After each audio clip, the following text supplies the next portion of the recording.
नाशिकच्या शाळेतील काही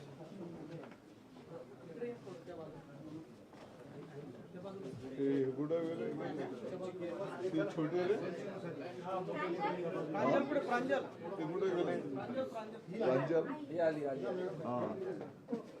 चला असं इकडे ये तू पण असं पुढे ये दादा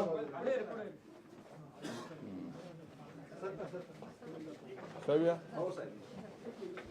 तू उंच आहे जरा तू पाठीमागे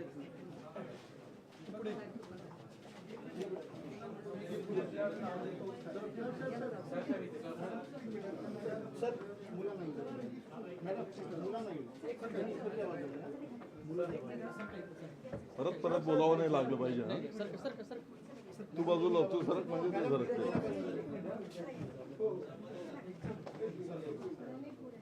तसं यापूर्वी पण हेच ऑफिस होतं चल इकडे पुढे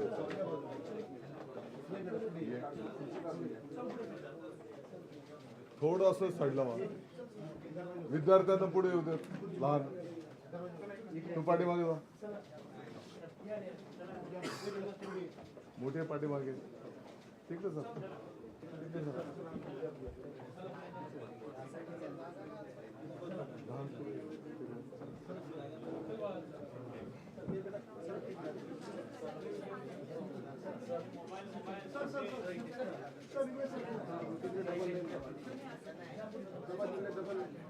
डबल लाईन या मुली डबल लाईन लावा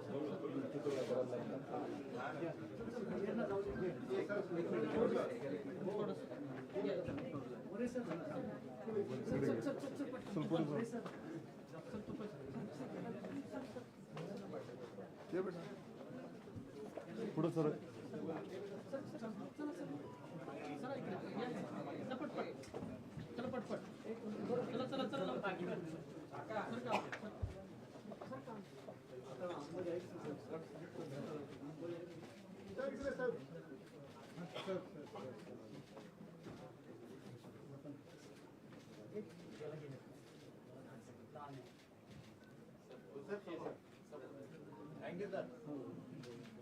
हे सर्व आमच्या नाशिक जिल्ह्याच्या अगदी पाड्या वस्तीच्या पासून संपूर्ण जिल्हा काही जिल्हा परिषदचे काही महानगरपालिका काही खाजगी संस्था असे वेगवेगळ्या शाळेंचे विद्यार्थी आहेत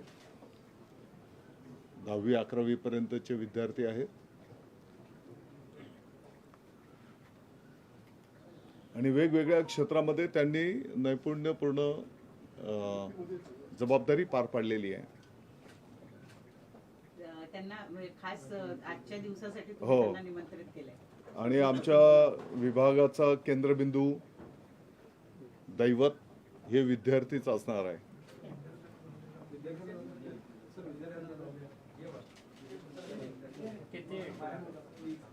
एकूण मला वाटतं 50 विद्यार्थी आहेत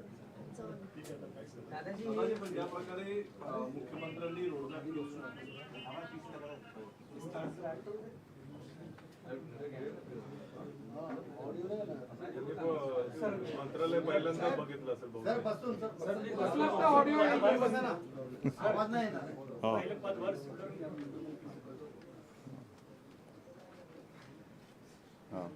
मंत्री महोदय बसा इथे एक चेअर दे खुर्ची घे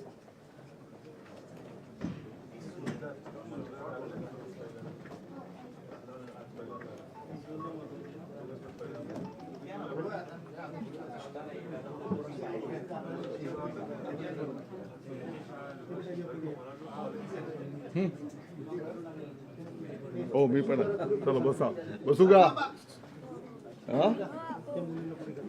बसायचं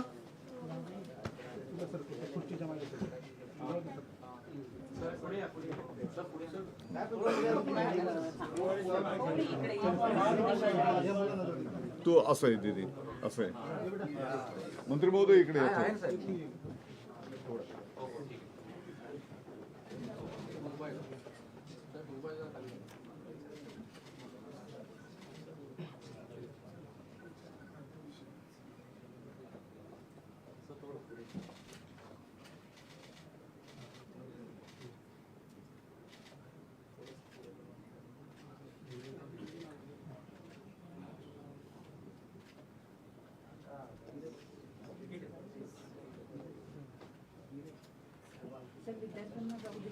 चालेल हो. आपण मग टीसी करूया कारण ती लांबी करताना उगाच उभं राहायला लागेल. इथे थोडं रस्ता करा या हॉलमध्ये, तिथे बसू दे.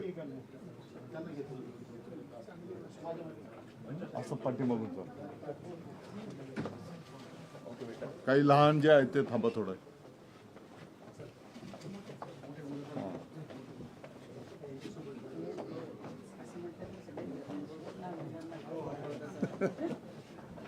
मोठे चालू दे आपले.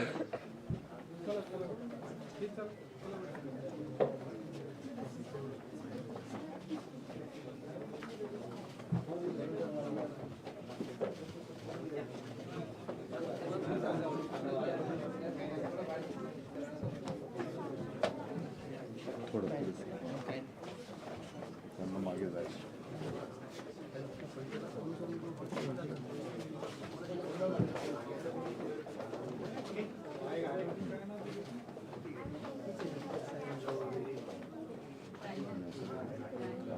साहेबांना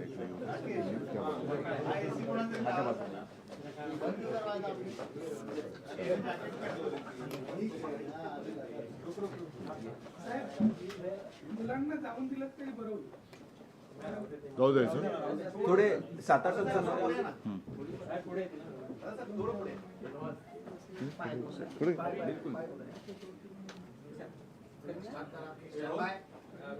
सर आपण आज पदभार स्वीकारलेला आहे. तर मुलांना घेऊन आज चला रोल करूया.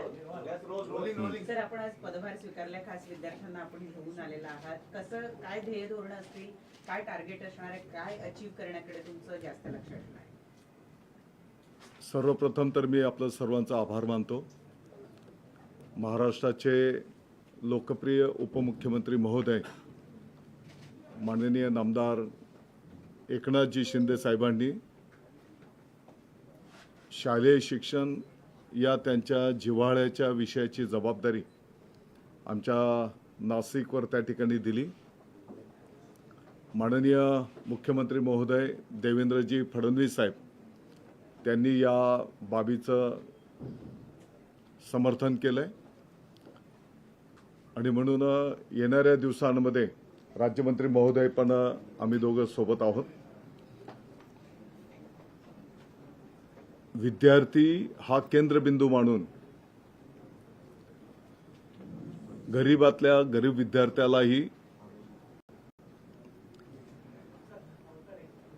या स्पर्धेतल्या युगातलं शिक्षण त्यांना मिळायला पाहिजे. या स्पर्धेमध्ये ते सर्व विद्यार्थी टिकले पाहिजेत आणि आनंदायी शिक्षण पद्धतीच्या माध्यमातून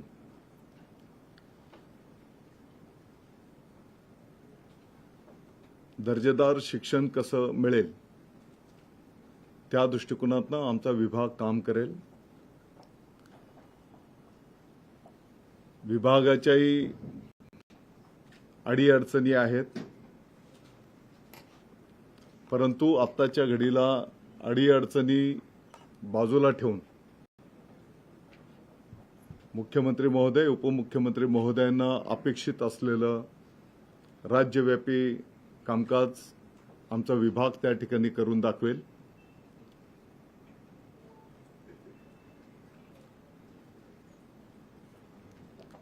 आपल्याला माहिती आहे की 4 दिवसापूर्वी भारताचे माजी पंतप्रधान मनमोहन सिंग साहेबांचं दुःखद निधन झालंय आणि त्यामुळे हे 2-3 दिवस आम्ही हा पदभार स्वीकारण्याचं आम्ही थांबवलं होतं.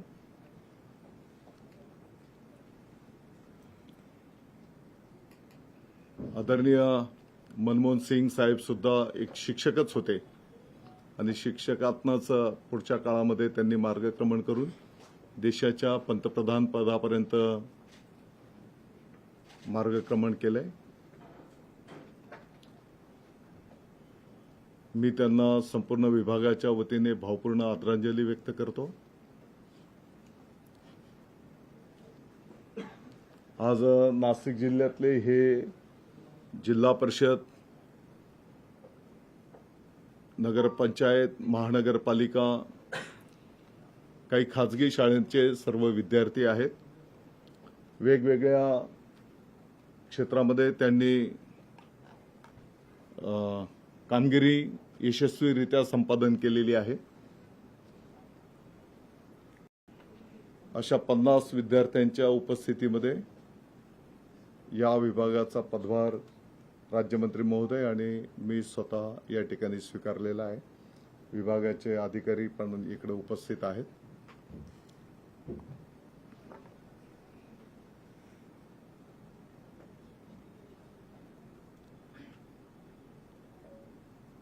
साधारणपणे 2.25 कोटी विद्यार्थ्यांची संख्या,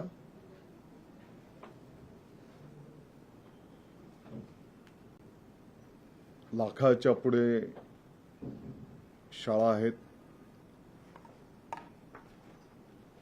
7.5 लाखाच्या पर्यंत शिक्षक बंधू भगिनी आहेत.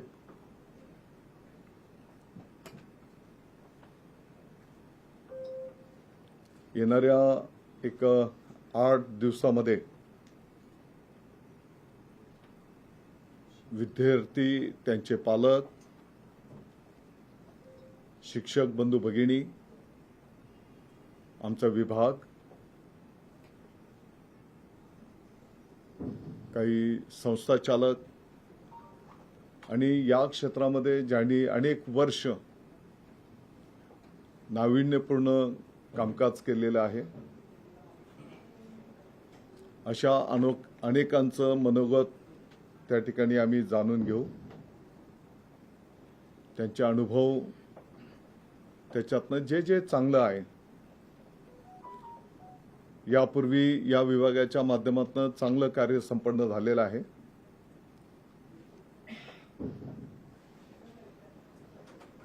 अनेक शिक्षक बंधू भगिनी त्यांच्या अडीअडचणी असताना सुद्धा त्यांच्या माध्यमातून चांगलं कार्य संपन्न होत आहे. काही ठिकाणी कमतरता असेल, दुरुस्ती करण्याची आवश्यकता असेल, ते निश्चितपणे केलं जाईल. त्याच्यासोबतच आम्ही गावांना, पालकांना पण विनंती, आवाहन करणार आहोत की त्यांचेही आम्हाला सहकार्य, शुभेच्छा, आशीर्वादाची गरज आहे.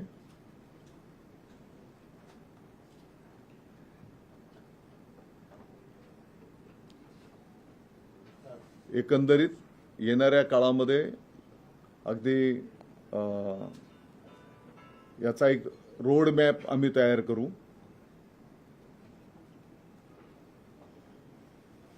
वरिष्ठांचं मार्गदर्शन घेऊन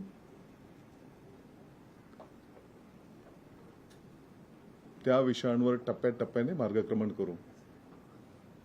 सर, आता पदभार स्वीकारल्यावर काय आव्हानं वाटतात या खात्यासंदर्भात तुमचं? जसं मी आकडेवारी सांगितली, अनेक चांगल्या गोष्टी पण आहेत. काही ठिकाणी खूप कामकाज करण्याची आवश्यकता पण आहे. मला वाटतं की निगेटिव्ह बोलणार नाही. आम्ही सर्व हा शालेय शिक्षण जो विभाग आहे, मी जसं बोललो की अनेक अडीअडचणी आहेत. किती शिक्षकांची सँक्शन पदं आहेत, उपस्थिती किंवा भरलेली पदं किती आहेत, शिक्षणाच्या व्यतिरिक्त किती कामकाज त्यांच्या पाठीमागे आहे, या सर्व गोष्टी आहेत. परंतु आताच्या घडीला ते सगळं आम्ही बाजूला ठेवू.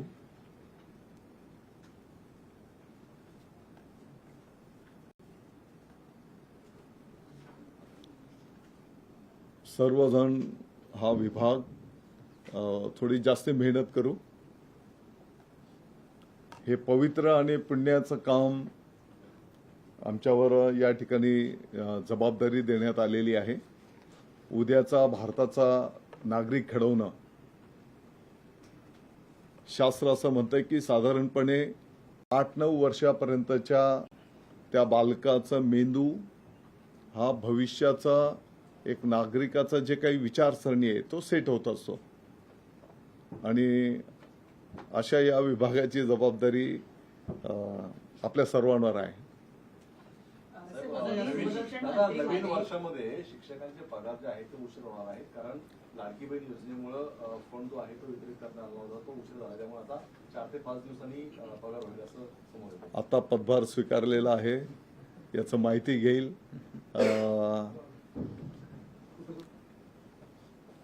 आणि मी जसं म्हटलं की होऊ शकते की थोडीफार काही कमतरता असेल तर ती आम्ही दुरुस्ती करू.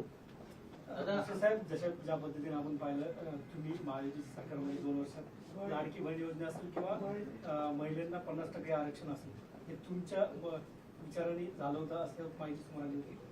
तर सध्या महाराष्ट्रामध्ये ज्या लहान लहान मुली विद्यार्थी आहेत त्यांच्यावर अत्याचार होत आहेत, या संदर्भात काही शालेय शिक्षण मंत्री म्हणून ठोस पावलं उचलणार आहात का या संदर्भात? पाठीमागच्या काळातल्या योजना ह्या सर्वस्वी मुख्यमंत्री महोदय, उपमुख्यमंत्री महोदयांच्या माध्यमातून संपन्न झालेले आहेत. परंतु तुम्ही म्हटलं ती वस्तुस्थिती आहे. अनेक आव्हानं आपल्या समोर त्या ठिकाणी आहेत. आणि जसं मी म्हटलं की शेवटी उद्याच्या भारताचा नागरिक घडवणं ही जी दुष्ट प्रवृत्ती, मानसिकता आहे ती म्हणजे शाळेतच आहे अशातला काही भाग नाही. शाळेच्या बाहेर पण ज्या काही गोष्टी आहेत, शाळेत तर बिलकुल आम्ही असल्या काही घटना झाल्या तर त्याच्यावर कठोर कारवाई केली जाईल. आणि एक आठवड्याभराच्या आत, 8 ते 10 दिवसाच्या आत भविष्याचं काय मार्गक्रमण आपल्या विभागाचं असणार आहे. ऑलरेडी काही माहिती घेऊन काही डाटा कलेक्ट केलेला आहे. परंतु आता विभागाचं माहिती घेतल्याच्या नंतर, प्रेझेंटेशन घेतल्याच्या नंतर नेमक्या काय योजना आहेत,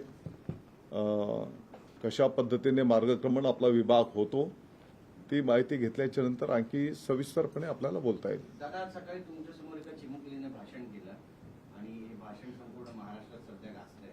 या चिमुकलीचं नेमकं नाव काय आहे आणि ती सोबत आली आहे का? काय झालंय की मला वाटतं मागच्या वर्षाची गोष्ट असेल, आपल्या नाशिक जिल्हा परिषदेच्या क्रीडा सांस्कृतिक कार्यक्रमाच्या स्पर्धा संपन्न झालेल्या आणि मग तिकडचा पालकमंत्री या नात्याने जे विद्यार्थ्यांनी टॉपर होते तर त्यांना आम्ही बाबा तुम्हाला सर्वांना मुंबईला मंत्रालयात घेऊन जाऊ असं तेव्हा शब्द प्रयोग केला होता. मध्यंतरी निवडणुका आणि या माध्यमातून ते थोडे विषय मागे पडले होते. परंतु योगायोग आहे की आज त्या सगळ्यांना इकडे घेऊन येण्याची संधी मिळाली. मिड डे मीलच्या संदर्भात वारंवार तक्रारी ज्या आहेत त्या बघित आहेत. तर निकृष्ट दर्जाचे मिड डे मील लहान मुलांना मिळत असलेल्या राज्यभरातल्या अनेक तक्रारी, खास करून मागच्या काही काळामध्ये आहेत, त्यामध्ये काही सुधारणा केली जाईल संबंधित कंत्राटदार? निश्चितपणे शेवटी हा लहान विद्यार्थ्यांशी संबंधित विषय आहे आणि म्हणून मी जसं म्हटलं की कुठे काही आजही कुठल्या जिल्ह्याच्या विद्यार्थ्यांना काही त्रास झाल्याची बातमी आहे. आमच्या विभागाला मी तिथलं सगळं माहिती घ्यायला सांगितलेलं आहे. विद्यार्थ्यांची आरोग्याची परिस्थिती पण माहिती घ्यायला सांगितलेलं आहे. परंतु अशा चुका होणार नाहीत असं संबंधितांना स्पष्टपणे निर्देश दिले जातील. खासगी शाळांची फीवाढीबद्दलची जी सध्या मुजोरी आहे ती कशी मोडीत काढणार? कारण पालक त्रास आहेत, बसच्या फीज देखील वाढवण्यात आलेल्या आहेत. मला वाटतं की आज विभागाचा पदभार घेऊ, डिपार्टमेंट समजवून घेऊ आणि जे आपल्या कार्यक्षेत्रामधल्या ज्या बाबी आहेत, शेवटी गरीबातल्या गरीब विद्यार्थ्याला सुद्धा त्या ठिकाणी या स्पर्धेच्या युगातलं शिक्षण त्याला पण मिळालं पाहिजे. आवश्यकता असेल ई तंत्रज्ञानाचा वापर करणं, काही गोष्टी ऑलरेडी तयार केलेल्या आहेत आम्ही की कशा पद्धतीने आपल्याला पुढे जायचं आहे. परंतु मला वाटतं की एक आठवडाभर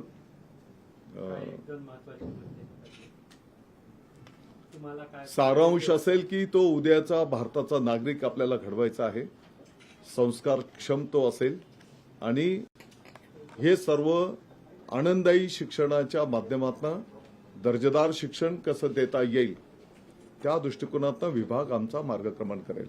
दादा काही वर्षांपासून असं एक बघायला मिळतंय की शिक्षण मंत्री बदलला, शालेय शिक्षण मंत्री बदलले की बऱ्याच धोरणांमध्ये बदल होतो. शिक्षण ही एक कॉन्स्टंट प्रोसेस आहे, ती नाही सुरू राहिली तर ते गडबड होते. तुम्ही आधीचे काही सेट केले ते कॉन्स्टंट घेऊन जाणार आता, कारण आता एक राज्य एक गणवेश योजनेबाबत पण आपण बघितलं, मध्येच तो GR आला, मध्येच परत बदलला, अशा अनेक चेंजेसमुळे डिस्टर्ब व्हायला होतं. तर त्याच्याबाबत तुमचं काय म्हणणं? मी सांगितलं की जे चांगले कामकाज आहेत ते पुढे कंटिन्युएशनमध्ये होतील. जिथे विद्यार्थ्यांच्या, पालकांच्या, नागरिकांच्या सूचना असतील त्या सूचनांचं आम्ही स्वागत करू आणि एन लार्ज जे अपेक्षित असेल त्याप्रमाणे मार्गक्रमण करू. आता स्काउट गाईडचे कापड 2 महिन्यांच्या पासनं तालुका पातळीवर गेलेले आहेत. 26 जानेवारी आता तोंडावर आहे, परंतु काही टेक्निकल कारणास्तव ते कामकाज ड्रेस शिवण्याचं थांबलेलं होतं. मी परवा माहिती घेतल्याच्या नंतर ताबडतोबीने सूचना केलेली आहे की ते तालुका पातळीवर तुम्ही त्याचं शिवणकामाचं निविदा करा आणि संपूर्ण महाराष्ट्राच्या विद्यार्थ्यांना 26 जानेवारीच्या आत स्काउट गाईडचे ड्रेस त्या ठिकाणी उपलब्ध झाले पाहिजेत आणि 26 जानेवारी त्या गणवेशामध्येच विद्यार्थी साजरे करतील. सर, तो प्रश्न आहे की म्हणजे जो निर्णय होता तो युनिफॉर्म संदर्भात, त्यावरती जिग्बा केसरकरांनी देखील नाराजी व्यक्त केली आहे की जी योजना आहे ती कॅन्सल नाही करता पाहिजे. मला विचारात घेतलं पाहिजे कुठलं एक राज्य एक राज्य गणवेश आयोजन वगैरे केला आहे, तर तो करताना किमान मला विचारात घेणं अपेक्षित होतं. अशा प्रकारची नाराजी शासन निर्णय काढून तो मी तुम्हाला स्काउट गाईडच्या ड्रेस कोड बद्दल सांगितलं. ऑलरेडी ते कापड तालुका पातळीवर पोचलेलं आहे, परंतु स्टिचिंग करता ते थांबलेलं. नाही सर, त्याच्यात असं आहे की शासन निर्णय जो धोरणात्मक आपण घेतला होता तो निर्णय शालेय शिक्षण विभागानं आता काही दिवसापूर्वी तो रद्द केला. त्यानंतर केसरकर सरांची प्रतिक्रिया आली. मी माहिती घेतो. अधिवेशन काळामध्ये आणखीन एक अधिवेशन अधिवेशन संपल्यानंतर विभाग घोषित झाले ना. आणखीन एक गाजलेला मुद्दा की 1 एप्रिल पासून शैक्षणिक वर्ष सुरू करायचं असं, आणि त्याला बऱ्याच म्हणजे शिक्षण तज्ञांपासून, विद्यार्थ्यांपासून, पालकांचा सगळ्यांचा विरोध आहे. तुम्ही म्हणताय की विद्यार्थी, पालक, शिक्षकांच्या सूचना विचारात घेऊन आपण पुढे जाणार आहोत, तर 1 एप्रिल शाळा सुरू करण्याचा निर्णयाचं काय होतं? मी परत आपल्याला विनंती करतो की एकदा आजचा हा कार्यक्रम संपला, विभागाकडनं माहिती घेतली की आम्ही राज्यमंत्री महोदय, मी स्वतः, आमचे विभाग तुम्हाला त्यातल्या त्यात जे विद्यार्थ्यांच्या हिताचं आहे, उद्याला तो भारताचा नागरिक घडवत असताना त्याला ज्या गोष्टीमध्ये आवड आहे आणि ज्या गोष्टीमध्ये त्याला पुढे मार्गक्रमण करायचं आहे. सर, हिंदी में जानना चाहेंगे सर, आज विद्यार्थ्यांच्या आपने- पाठीवरचं ओझं कमी करण्यासाठी कोणती उपाय आहेत? कारण एक जो पाठीवरचं ओझं ऑलरेडी कमी केलेलं आहे ना. पुस्तकाचा जो विषय पुन्हा केसरकर साहेब बोलले की ही पानं फाडण्याचा जो उपक्रम होता तो पुन्हा चालू ठेवणार नाही. पुस्तकामध्ये कोरी कागद टाकली होती, आताचा निर्णय की कागद काढणारे नवीन पुस्तक जसं ते वसं देणार आहे. कागद टाकली होती तर का टाकली होती आणि कागद आता काढायचं कोण बोललं तर ते का काढायला बोलतोय, तर सगळ्या गोष्टी समजून घेऊ ना आपण. जे विद्यार्थ्यांच्या हिताचं असेल त्याच्यावर आपण जाऊया. सर, हिंदी में जानना चाहेंगे मंत्री महोदय, सर धन्यवाद. कारण आता साहेबांना चार्ज घ्यायचा, पुन्हा आपण बसू विस्तृतपणे. आपण सर्वजण आला, आपलं सर्वांचं मनापासून आभार. सर, हिंदी में जानना चाहेंगे, एजुकेशन डिपार्टमेंट का आपने चार्ज लिया है, जिस तरह से मुख्यमंत्री ने 100 दिन का रोड मैप लिया है, वैसा आप कुछ करने वाले हैं? महाराष्ट्र के लोकप्रिय उप मुख्यमंत्री महोदय एकनाथ जी शिंदे साहब ने उनके खास इंटरेस्ट का विषय एजुकेशन, 1ली से लेकर 12वीं तक के जो विद्यार्थीगण रहते हैं उनके विभाग की जिम्मेदारी हम दोनों के ऊपर दी और मुख्यमंत्री महोदय देवेंद्र जी फडणवीस साहब ने इसका समर्थन किया। आने वाले दिनों में गरीब से गरीब पालक के विद्यार्थी को भी, उनके पाल्य को भी उच्च दर्जा का शिक्षा मिले, इस दिशा में हमारा विभाग काम करेगा। विभाग के भी बहुत सारे कठिनाइयां हैं, लेकिन पहले हम सकारात्मक काम करके पूरे महाराष्ट्र को दिखाएंगे और पॉजिटिव काम करने के बाद हमारे भी जो मसाइल हैं वो मुख्यमंत्री महोदय और उप मुख्यमंत्री महोदय के द्वारा उससे भी हम राहत लेंगे। ये पवित्र क्षेत्र है। मैं समझता हूं आने वाले भारत का एक जिम्मेदार नागरिक जो छोटी उम्र से बड़े होते हुए उम्र का ये जिम्मेदारी हमारे ऊपर दी गई है। मैं समझता हूं जो भावना से उन्होंने जिम्मेदारी हमारे नेतागण ने दी है, उसको पूरी मेहनत करके हम निभाएंगे। सर, इस बार आपने क्या अलग सोचा है आपके इस डिपार्टमेंट में करने के लिए? मैं समझता हूं हम छोटी छोटी चीज करेंगे, उससे उसमें केंद्र बिंदु हमारा स्टूडेंट्स रहेगा और आने वाले कल के भारत का वो नागरिक और उसका फ्यूचर कैसे ब्राइट होगा, उस दिशा में हम सब मिलकर काम करेंगे। चला, मी आपलं सगळ्यांचा आभार मानतो। चहा दिला।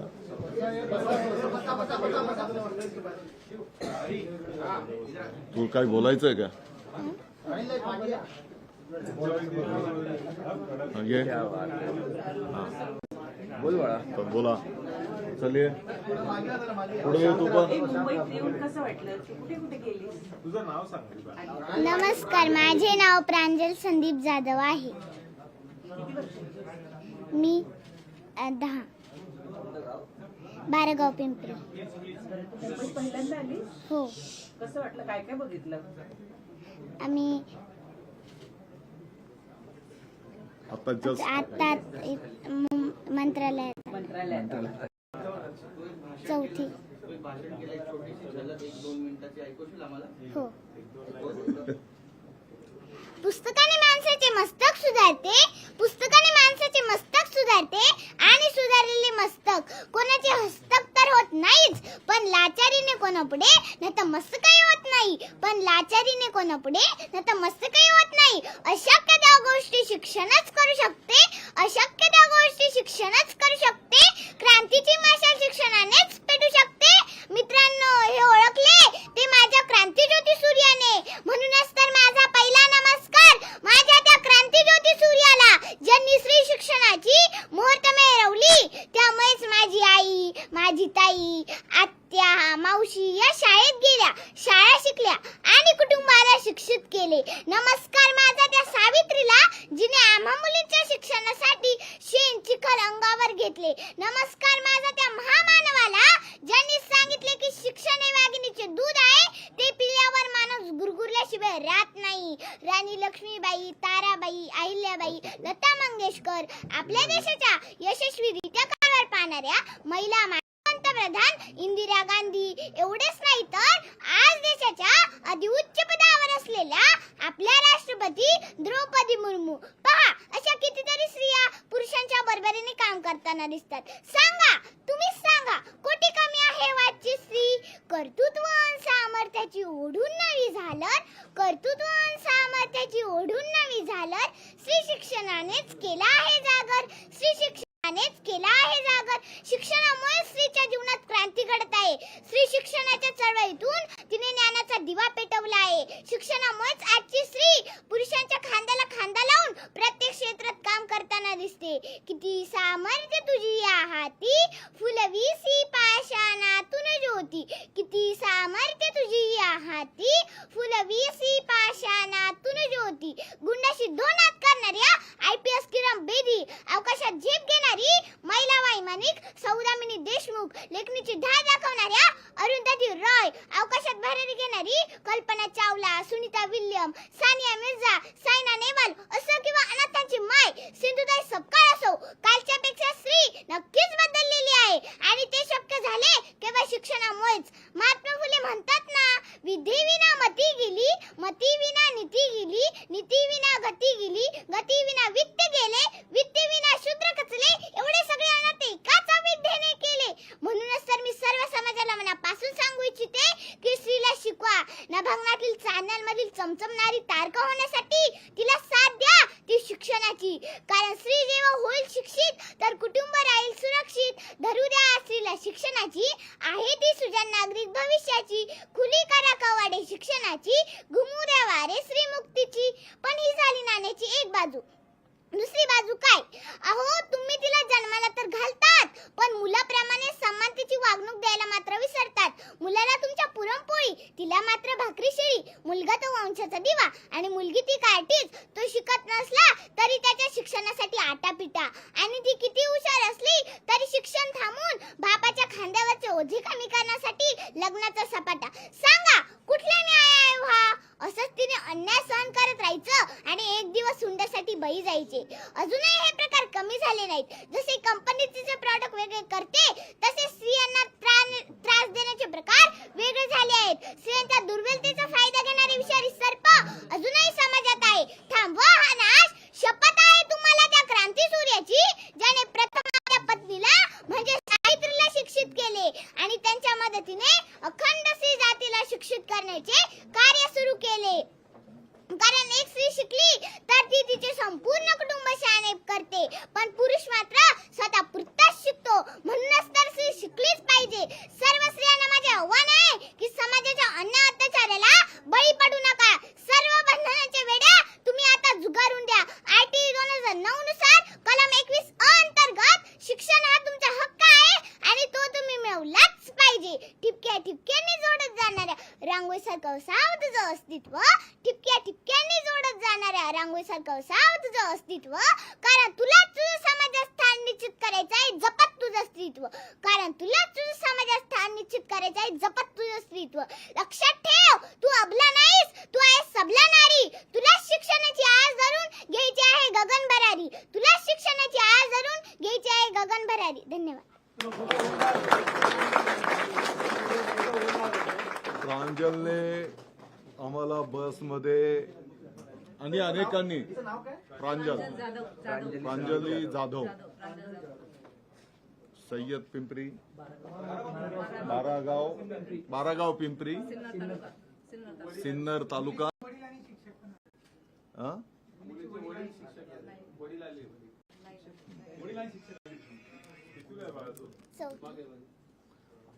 आणि अनेकांनी गाडीमध्ये भाषण करून दाखवली. तिने डान्स पण करून दाखवला है ना. आणि सर्व अधिकाऱ्यांना त्यांनी त्यांच्या काय अडीअडचणी आहेत सर्व विद्यार्थ्यांनी त्या पण त्या ठिकाणी सांगितल्या.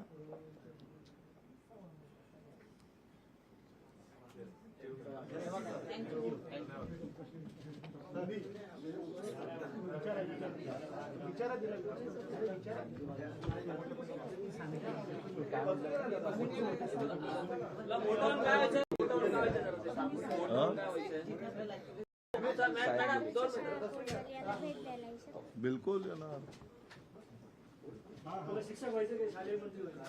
तिला काय व्हायचं ते विचारा ना. मला वकील व्हायचंय. हो, नाशिकला सांगितलं त्याने. आणि या गोष्टीची पण एक कार्यकर्ता म्हणून मला जाणीव आहे की काही ठिकाणी अगदी 5वी 6वीच्या विद्यार्थ्यांना वाचता पण येत नाही. ते पण मला जाणीव आहे. अर्थात त्याला काही एकच बाजू कारणीभूत नाही. काही ठिकाणी म्हणजे आता अनौपचारिक बोलतो मी, काही ठिकाणी पालक ऊस तोडीला गेले, सोबत मुलांना घेऊन गेले. काही ठिकाणी शाळेंमधले विद्यार्थी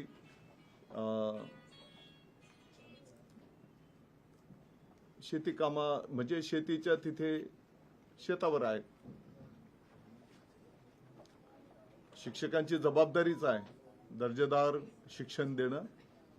शिक्षक बंधू भगिनी पालकांना विनंती आवाहन करता आहेत.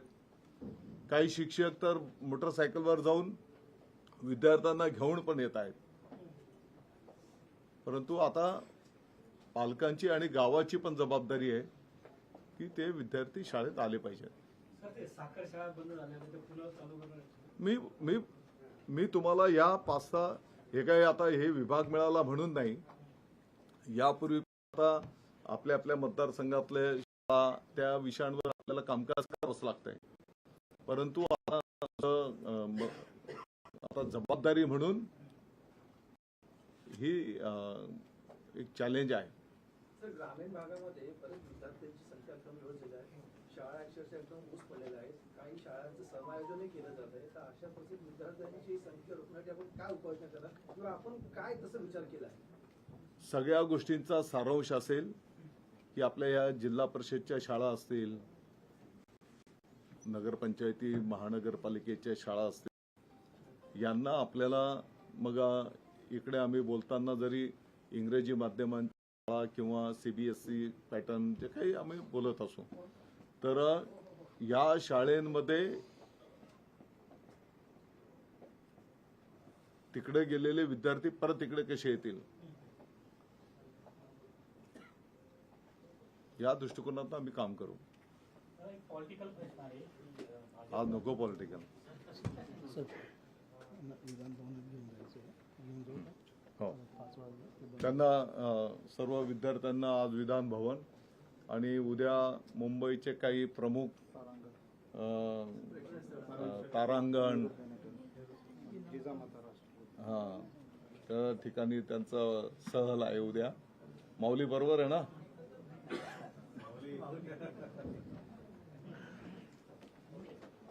चला, आपला सर्वांचा आभार. आणि माझी तुम्हाला विनंती आहे की या विषयाच्या संदर्भामध्ये तुमच्या पण अनुभवात काही सकारात्मक काही बाबी असल्या तर 1-2 वेळी किंबहुना आपण जेव्हा भेटत जाऊ तर चांगल्या आणि जे प्रॅक्टिकल आहे, जिथे सुधारणा करण्याची गरज आहे, तर आपण सांगा, त्याचं आम्ही स्वागत करू.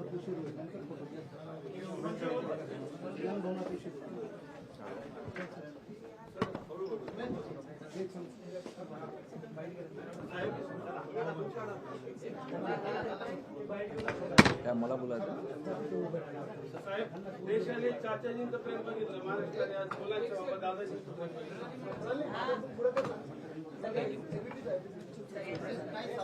नाही रे बाबा, एवढा मोठा विषय नाही. 2 मिनिट.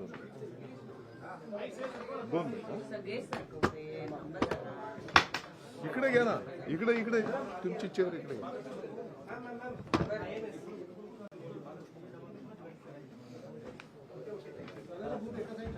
नाही बसा, यांना फोटो काढून म्हणजे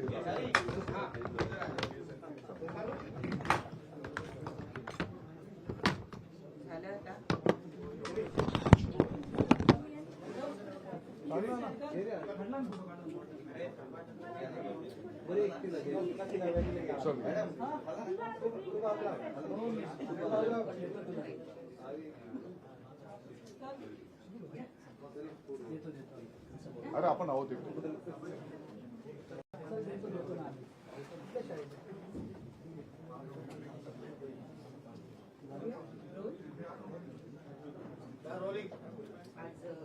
शिक्षण मंत्री म्हणून दादा भुसे यांनी पदभार स्वीकारलेला आहे. आपल्याकडे राज्यमंत्री म्हणून पदभार आहे. काय आपले सुद्धा टार्गेट असणारे आणि इतरही बाकीचे पण काही विषय आपल्याकडे आहेत. उदाहरणार्थ ग्रामीण गृहराज्यमंत्री सुद्धा आपण आहात, सहकार आहे. आणि तर विशेषतः ह्या सगळ्या गोष्टी कशा पद्धतीने येत्या काळात आपण हँडल करणार? नाही, जसं आज सन्मान्य आमचे कॅबिनेट मंत्री दादाजी भुसे यांनी पदभार स्वीकारला आणि त्यांनी एक वेगळा ह्या ठिकाणी दाखवून दिलं की आमचा केंद्रबिंदू हा विद्यार्थी राहणार आहे आणि ते स्वतः मंत्रालयात येताना विद्यार्थी स्वतः घेऊन आले. याच्यावरून त्यांनी सिद्ध करून दाखवलं की येणाऱ्या काळामध्ये पूर्ण राज्यातल्या शिक्षण क्षेत्राला हे विद्यार्थी केंद्रबिंदू म्हणून त्या ठिकाणी काम करायचं आहे. आणि निश्चितपणे याच्या आधी देखील महाराष्ट्राला फार चांगली परंपरा आहे शिक्षण क्षेत्रात. याच्या आधी देखील चांगलं काम झालेलं आहे. अजून त्याच्यामध्ये आपण काय ॲडिशन करू शकतो याचा प्रयत्न निश्चितपणे त्यांच्या मार्गदर्शनाखाली आम्ही या ठिकाणी करणार आहोत. तर एक महत्त्वाचा विषय आपल्याकडे आहे तो म्हणजे ग्रामीण चे आपण गृहराज्यमंत्री आहात. सध्या राज्यामध्ये बीड प्रकरण खूप गाजत आहे. या प्रकरणाच्या अनुषंगानं काही अपडेट आहेत का? जे आरोपींचा शोध सुरू होता त्या आरोपींचा काही थांगपत्ता लागतो आहे का? काही अपडेट आहेत का या प्रकरणात? नाही, निश्चितपणे जी घटना झाली आहे त्याच्यामध्ये लोकांमध्ये प्रचंड असंतोष होता. याच्यावर माननीय मुख्यमंत्र्यांनी सखोल चौकशीचे आदेश दिले. सर्व टीम त्या ठिकाणी सखोल चौकशी करीत आहे आणि जे देखील जो कोणी आरोपी राहील त्याच्यावर निश्चितपणे त्या ठिकाणी कारवाई होईल. कोणालाही त्यातून सोडण्यात येणार नाही. जे अपडेट्स आहे रोज ते आपल्या माध्यमातून मीडियाच्या माध्यमातून लोकांसमोर येत आहेत. तरी वाल्मिक कराड याला शोधता येत नाहीये, कुठेतरी जाणीवपूर्वक दुर्लक्ष केलं जात आहे असा एक आरोप विरोधकांच्या माध्यमातून केला जातो आहे. दुर्लक्ष केलं जात आहे किंवा प्रकरण थंड बसत्यात टाकण्याचा प्रयत्न आहे असा एक आरोप होतो. विरोधकांचं कामच आरोप करणं आहे, परंतु इतके गंभीर गृहमंत्री आणि मुख्यमंत्री आपण सर्वांनी त्यांचा 14 ते 19चा काळ देखील त्या ठिकाणी बघितलेला आहे. ते गृह विभागाशी फार गंभीर नेहमी असतात. निश्चितपणे जो कोणी आरोपी राहील त्याचा शोध घेतला जाईल आणि त्याच्यावर देखील कारवाई होईल. आपल्या माहितीत आहे का की आरोपींनी एका राजकीय नेत्याला 63 वेळा फोन केला होता अशी एक माहिती मिळते? काही आपल्या कानावर आहे या संदर्भात? नाही, जी काही माहिती आहे ती पोलीस विभागाकडे आहे, शासनाकडे आहे. याची नेमकी चौकशी केली जाईल आणि जोही कोणी आरोपी, आपल्याला याच्या आधी सांगितलं की जो कोणी आरोपी त्याला सोडल्या जाणार नाही, त्याच्यावर निश्चितपणे कारवाई होईल. सीआयडीला एक मोबाईल सापडला आहे स्कॉर्पिओमध्ये आणि त्या मोबाईलमध्ये सर्व शूट करण्यात आलं होतं मारताना वगैरे. त्या संदर्भात नाही, त्या मोबाईलच्या संदर्भात माझ्याकडे माहिती नाही आहे, परंतु मी आपल्याला आधी सांगितलं की जे काही राहील, कारण प्रकरण फार हे आहे, त्याच्यावर निश्चितपणे जी काही पुरावे मिळतील, जी काही माहिती मिळेल त्याच्यावर गंभीरपूर्वक त्या ठिकाणी कारवाई करण्यात येईल. प्राजक्ता माळी यांनी खदखद व्यक्त केलेली आहे की समाज माध्यमांवरनं ज्या पद्धतीनं महिलांबद्दल बोललं जातं, विशेषतः काही राजकीय नेते सुद्धा खूप वाईट पद्धतीनं बोलतात आणि मग त्यावरून बातम्या केल्या जातात, त्याही चुकीच्या पद्धतीनं समोर आणल्या जातात. एक खेद व्यक्त केला गेलेला आहे आणि त्याचबरोबर चंद्रकांतदादा पाटलांसारख्या मोठ्या नेत्यांनी आपल्याच पक्षातल्या नेत्यांना कामकिचक्या सुद्धा दिलेल्या आहेत. आपलं यावर काय मत आहे? बोलताना ज्या राजकीय नेत्यांनी त्याच्यावर वक्तव्य केलं असेल तर त्यांचं वैयक्तिक मत राहू शकतं, परंतु महाराष्ट्रातल्या कलाकारांची देखील आपली एक चांगली भूमिका प्रत्येक वेळेस राहिलेली आहे.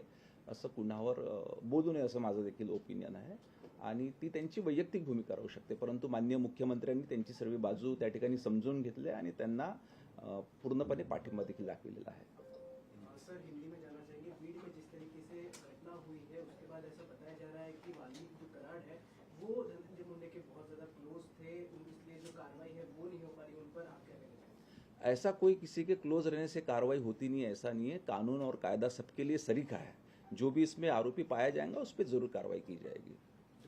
फोटो वायरल जो हुए उसको लेकर विपक्ष कह रहा है कि ये 11 दिसंबर तक जो आरोपी है वो उज्जैन में घूम रहा था, इंस्टा पर अपने फोटो भेज रहा था, लेकिन पुलिस को खबर नहीं थी और पुलिस और सरकार का हस्तक्षेप है इसलिए वो बच रहा है. नहीं, ये विरोधियों की तरफ से किया गया आरोप है. जो भी पुरावे पुलिस विभाग के पास आ रहे हैं उसके माध्यम से वो पूरी कार्रवाई कर रहे हैं. दूसरा एक सवाल है कि नीतीश रानी ने एक बयान दिया है, कहा है कि केरल जो है पाकिस्तान बन रहा है और सोनिया गांधी और उसके बाद प्रियंका गांधी वहाँ आतंकियों के वोटों से जीत रहे हैं. उसको लेकर भी विपक्ष सवाल उठा रहा है. उसके बयान को आप कैसे देखते हैं और उसको क्या कहेंगे? मुझे पता नहीं, मैं नीतीश जी से चर्चा करके डिटेल में मैं आपको देता हूँ. ठीक है, थैंक यू.